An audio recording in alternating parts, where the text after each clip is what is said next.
임할 때라는 제목으로 함께 하나님의 말씀을 전하겠습니다. 성도님들께서는 자녀들을 양육하실 때 어떤 방법을 사용하십니까? 훈육을 어떻게 하십니까? 훈육의 목적은 자녀가 옳은 행동과 옳지 않은 행동을 알려주어서 규칙을 잘 지키고 사회에 잘 적응시켜 그 자녀가 잘 되게 하기 위함입니다. 우리 믿음의 가정은 이것을 넘어서 훈육은 바로 하나님의 자녀로서 예수 그리스도의 제자가 되어 예수 그리스도의 참된 제자가 되기를 마음일 것입니다.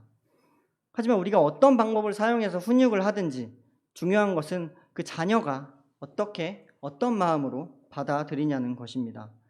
아무리 좋은 음식이나 아무리 좋은 옷을 준비하여 준다고 한들 자녀가 받아들이지 않는다면 그것은 아무 소용이 없을 것입니다. 하지만 보잘것없는 것이라도 자녀가 진심으로 수용하고 잘 받아들이면 그것은 복이 될 것입니다. 하나님의 나라도 이와 같습니다. 하나님의 나라는 모두를 위한 나라이지만 모두가 다 들어가는 나라는 아닙니다. 그 크신 하나님 아버지께서 사람들을 위해 큰 은혜를 베푸시고 기다리고 계시지만 그것은 사람들이 받아들이지 않는다면 아무 소용이 없습니다.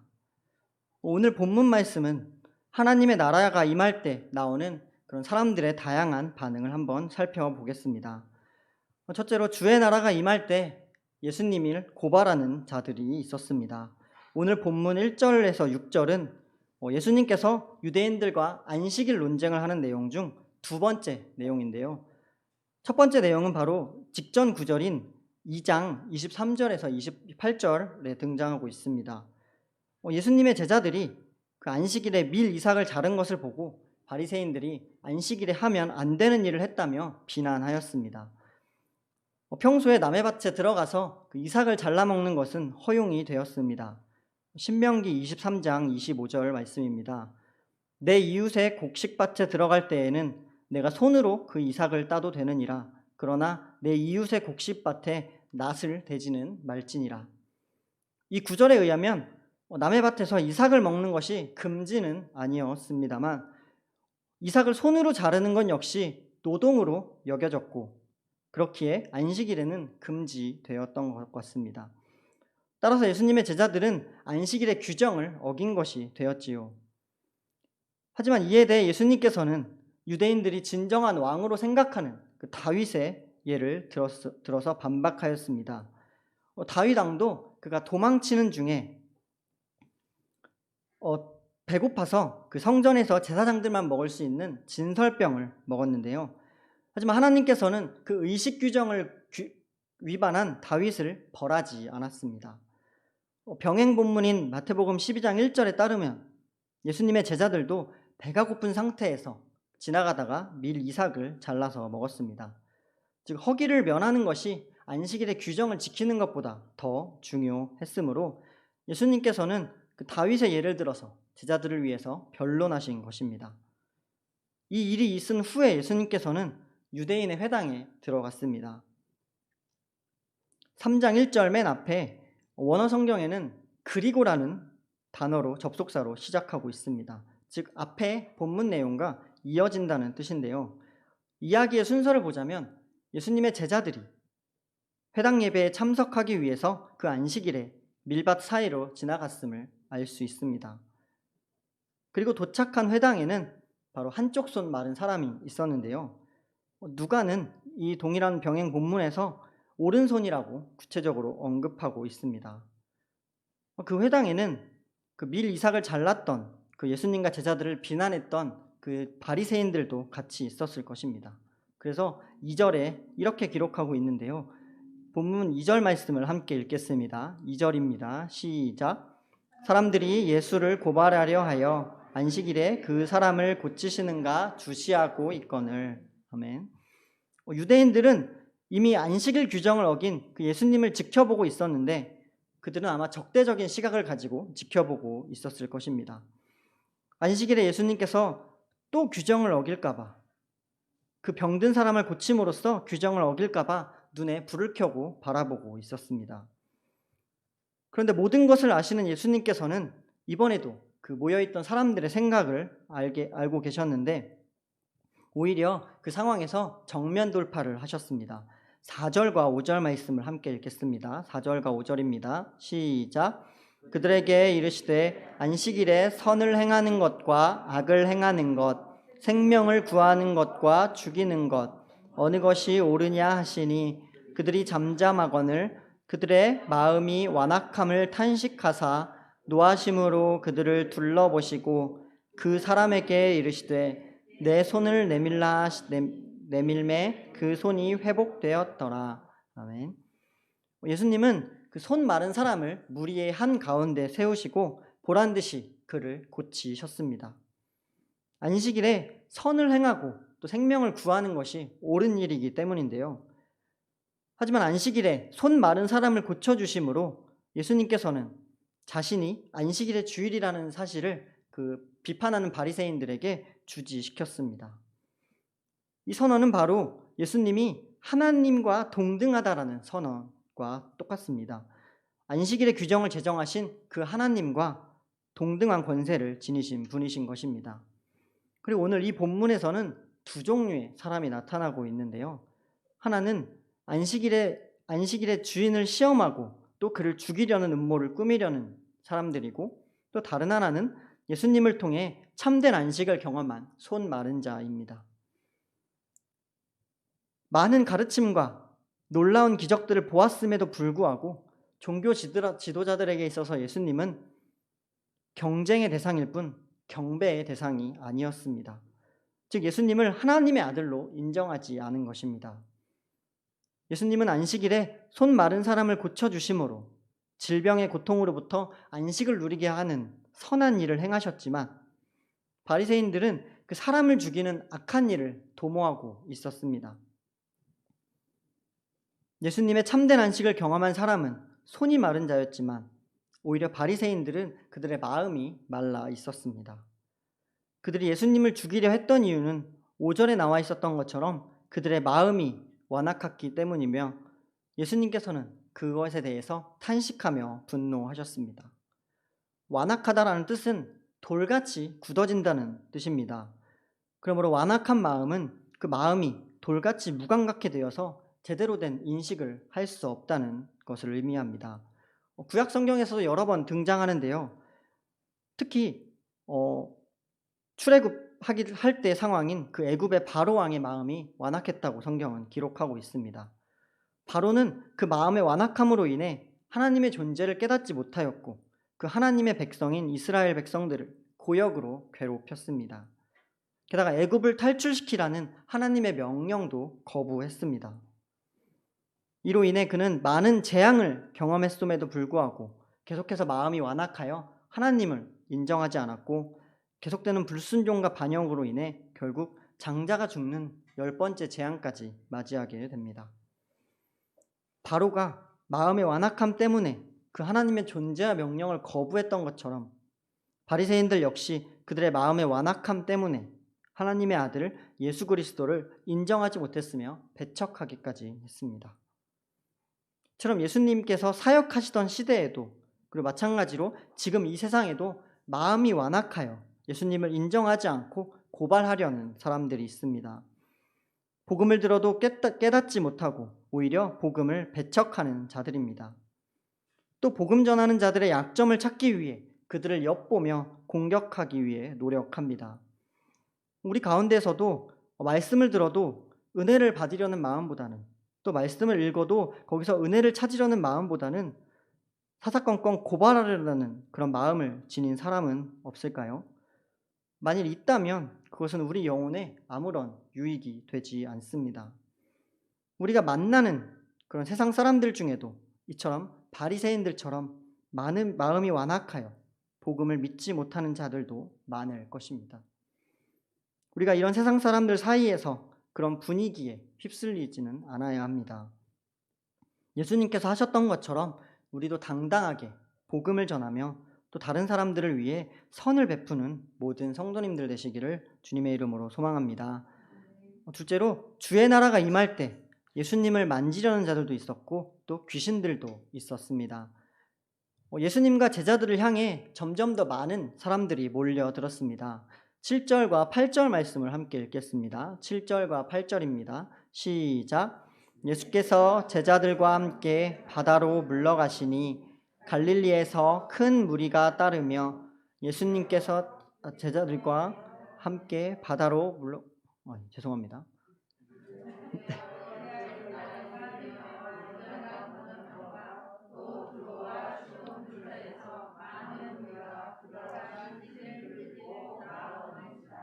아멘.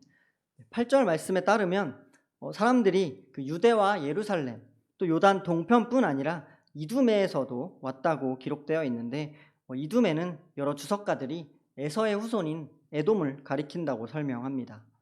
게다가 이방 나라였던 그 두로와 시돈에서까지 주님에 대한 소문을 듣고 찾아왔습니다.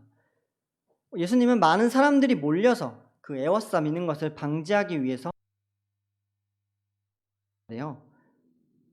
왜냐하면 사람들이 갑자기 너무 많이 몰려서 서로 밀치다가 다칠 수도 있기 때문입니다. 예수님께서는 누가복음 5장에서도 그 말씀을 듣기 위해 많은 사람들이 몰렸을 때 시몬의 배를 빌려 타시고 무리를 가르치신 기록도 나와 있습니다. 그리고 많은 사람들이 그렇게 몰렸던 목적은 지난주에도 설명했지만 예수님을 알아가고 그분의 말씀을 듣기보다는 그분의 기적에 또 그분의 능력에 더 초점이 맞춰져 있었습니다. 10절 말씀도 함께 읽겠습니다. 10절입니다. 시작. 이는 많은 사람을 고치셨으므로 병으로 고생하는 자들이 예수를 만지고자 하여 몰려왔음이더라. 병으로 고생하는 자들도 예수님을 만지고자 하였는데요. 아픈 사람들이 예수님에 대한 기적에 대한 소문을 듣고 찾아와서 예수님께서 고쳐주실 줄 믿음으로 나아왔습니다. 게다가 사람들은 예수님을 단순한 접촉만으로도 치유가 일어난다고 믿었는데 실제로 마가복음 5장에서는 할루병 앓는 여인이 예수님의 옷자락을 만지자 병이 나았다고 기록하고 있습니다. 수많은 사람들이 몰렸지만 예수님은 이 무리들을 물리치지 않으셨고 불쌍히 여기셨습니다. 물론 이 본문에서는 예수님을 만져서 실제 이 병이 고쳐졌는지 직접적으로 명시하고 있지는 않습니다만 중요한 것은 예수님께서 무리를 피하여 도망가지 않으셨고 무리들을 다 고쳐주신 것입니다. 이어서 11절 말씀도 함께 읽겠습니다. 11절입니다. 시작. 더러운 귀신들도 어느 때든지 예수님을 보면 그 앞에 엎드려 부르짖어 이르되 당신은 하나님의 아들이니이다 하니 귀신 들린 자들도 고쳐주셨는데 그 귀신들이 예수님을 알아보고 예수님이 하나님의 아들이라고 고백하고 있습니다. 귀신들은 자신보다 높았던 그 예수님의 신분에 대한 지식을 가지고 있었는데요. 그러나 예수님께서는 자신의 명성이 높아지는 것을 원치 않으셨습니다. 12절 말씀에 예수께서 자기를 나타내지 말라고 많이 경고하시느니라. 예수님은 귀신을 꾸짖으셨는데 예수님은 귀신을 통해서 소문이 퍼지는 것을 원치 않으셨습니다. 더러운 영이기 때문에 귀신의 말을 사람들이 믿지 않거나 잘못된 지식이 퍼져나갈 수도 있기 때문인데요. 또 아직은 하나님의 때가 아니었기도 했고 예수님은 자신의 영광을 목적으로 삼지 않았기 때문입니다. 그렇기 때문에 예수님은 하나님 아버지께서 주신 사명을 이루는 것을 가장 최우선으로 생각하셨습니다. 이처럼 오늘 본문 7절에서 12절 사이에 나오는 사람들은 예수님이 그저 병 고쳐준다는 그 믿음만 가지고 예수님께 나아왔습니다. 물론 몸이 많이 아프고 의사들도 고치기 어려운 병자들이 많았겠지만 예수님의 존재와 그의 가르침보다는 예수님의 그 능력에 더 많은 관심이 있는 자들이었습니다. 또 귀신들은 예수님의 신분적 지식만 가지고 있었습니다. 하지만 귀신들이 지식적으로 알고 있던 그 하나님의 아들 예수님을 그들은 믿지 않았고 또 그 말씀에 순종하지 않았습니다. 오늘날에도 많은 교인들이 교회에서 성경을 공부하며 또 교리를 공부합니다. 또 4차 산업혁명 시대를 맞아서 수많은 정보의 홍수 속에서 하나님에 대하여 또 성경에 대하여 그리고 교회에 대해서도 많이 공부할 수 있고 또 교회를 다니지 않더라도 이런 지식을 쉽게 접할 수 있는 시대를 살고 있습니다. 하지만 지식을 안다고 해서 다 믿는 것은 아닙니다. 오히려 그 얄팍한 지식으로 인해 더 교만해질 수 있습니다. 예수님께서는 오히려 무지한 사람들에게 자신을 진정으로 알리고자 하셨습니다. 하지만 잘 알고도 믿지 않고 또 순종하지 않는 귀신들은 거부하셨지요. 우리가 바른 지식에 걸맞는 순종으로 나아가지 못한다면 또 마음이 완악한 사람들의 바른 지식보다 차라리 열린 마음을 가진 자의 무지가 더 나을 것입니다. 우리 올고든 교회도 바른 설교가 선포되며 또 바른 교리 공부를 하고 있습니다. 따라서 말씀과 교리를 듣고 배울 때 우리가 단순한 지식으로 그치는 것이 아니라 참되고 유일한 구원자가 되시는 하나님의 아들 예수 그리스도를 믿고 또 그분의 말씀에 순종하는 모든 성도님들 되시기를 소망합니다. 마지막으로 주의 나라가 임할 때 12 제자들도 있었습니다. 예수님께서 그 3년의 공생의 사역 기간 동안에 혼자 사역을 하신 게 아니라 바로 제자들을 부르시고 택하셔서 그들을 훈련시키셨고 그들과 함께 사역을 이루어 나가셨습니다. 과거 구약시대에 이스라엘의 12지파가 이스라엘 백성을 대표했던 것처럼 이 12제자들도 하나님 나라의 그 새로운 백성을 대표하고 있습니다. 본문 13절 말씀을 함께 읽겠습니다. 13절입니다. 또 산에 오르사 자기가 원하는 자들을 부르시니 나아온지라. 아멘. 예수께서 제자를 부르시기 전에 산에 오르셨습니다. 그런데 산에 오르신 이유를 누가복음 6장 12절에서 설명하고 있는데요. 제가 읽겠습니다. 이때 예수께서 기도하시러 산으로 가사 밤이 새도록 하나님께 기도하시고, 예수님께서는 제자들을 선택하시기 전에 산에 올라 밤이 새도록 기도하셨습니다. 그리고 기도 후에 산에서 내려오셔서 예수님이 원하시는 자들 12명을 택하여 부르셨습니다. 그리고 제자들은 즉시 그 부르심에 순종하여 예수님의 제자가 되었습니다. 그들은 후에 사도가 되어서 교회의 기초가 되었습니다. 그런데 예수님께서는 그들의 출신이나 성격, 직업, 관심사 등 모든 것이 다른 자들을 부르셨습니다. 그들이 특별한 능력이 있었던 것도 아니고 제대로 된 교육을 받지 못한 사람들도 있었습니다. 12명의 제자들 중에 거의 절반은 어부였고 직업이 제대로 나와 있지 않는 제자들도 있습니다. 또 그 당시에는 사도 바울과 같은 그 엘리트 집단도 있었을 것이고 요즘 흔히 말하는 스펙 좋은 금수저들도 많았을 것입니다. 하지만 대부분의 사람들이 우리와 같은 평범한 시민이었습니다. 그들은 많이 부족하여 서로 싸우기도 했으며 또 예수님의 기적을 직접 보고도 그분의 가르침을 직접 듣고도 위기의 순간마다 믿음이 흔들릴 때도 많이 있었습니다. 하지만 예수님께서는 그 부족한 자들을 선택하셔서 하나님의 사역을 이루어 가셨습니다. 예수님께서 이들을 부르신 목적이 14절과 15절에 나와 있는데요. 함께 읽겠습니다. 14절과 15절 말씀입니다. 시작. 이에 12를 세우셨으니 이는 자기와 함께 있게 하시고 또 보내사 전도도 하며 귀신을 내쫓는 권능도 가지게 하려 하심이러라. 아멘. 제자들을 부르셔서 그들과 친히 함께 계셨습니다. 그리고 그들에게 전도도 하게 하셨으며 또 귀신을 내쫓는 권세를 가지게 하셨습니다. 물론 병 고치는 능력도 주셨을 것입니다. 무엇보다 중요한 것은 예수님께서 그들과 함께 계셨다는 사실입니다.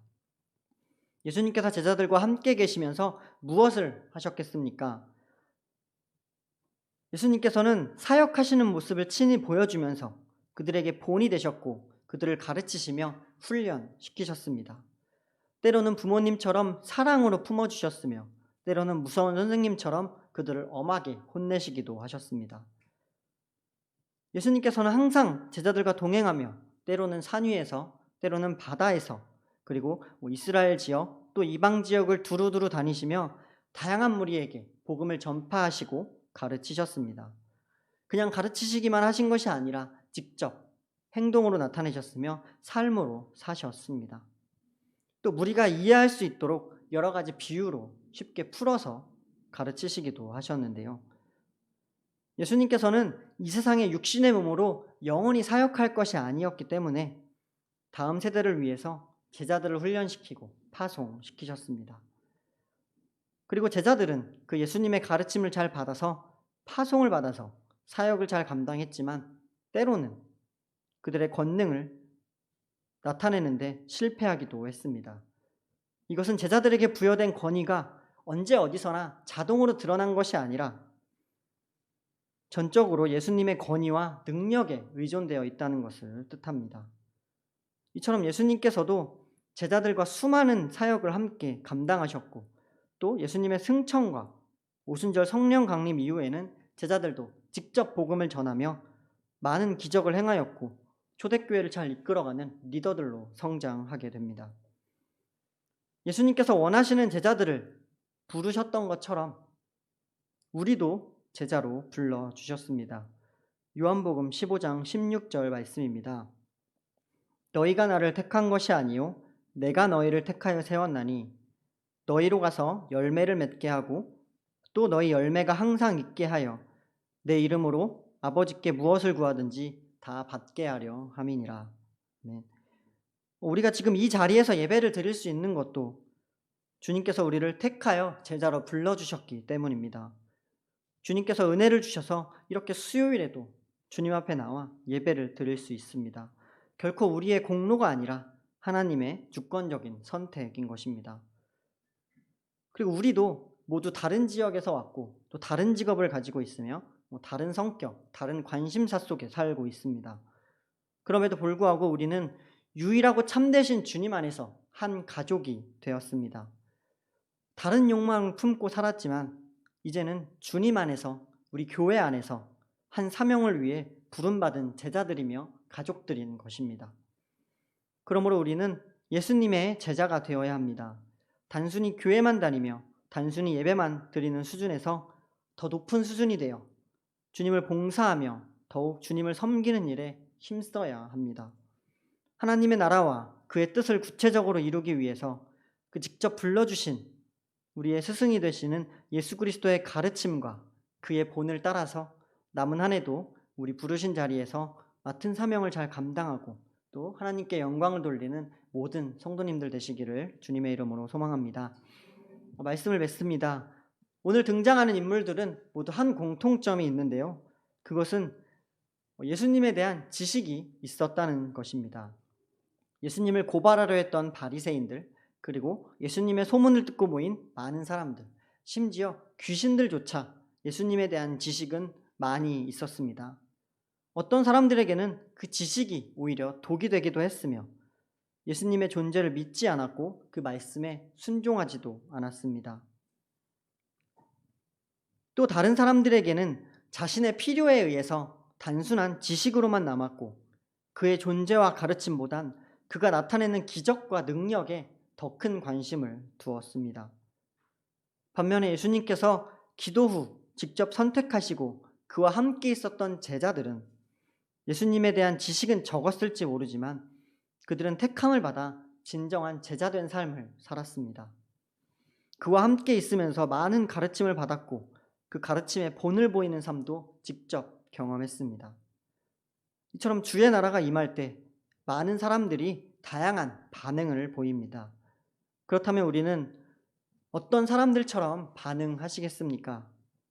하나님께서 큰 은혜를 주시고 하나님께서 우리를 기다리시지만 우리의 마음이 완악할 때도 있고 우리 필요에 의해 주님의 능력만 바랄 때도 있습니다. 하지만 주님께서는 우리를 제자로 불러주셨으므로 우리는 예수님과 동행하며 그분을 믿음으로 그분의 말씀에 순종하며 살아가는 우리 모든 올고등교회 성도님들 되시기를 주님의 이름으로 소망합니다.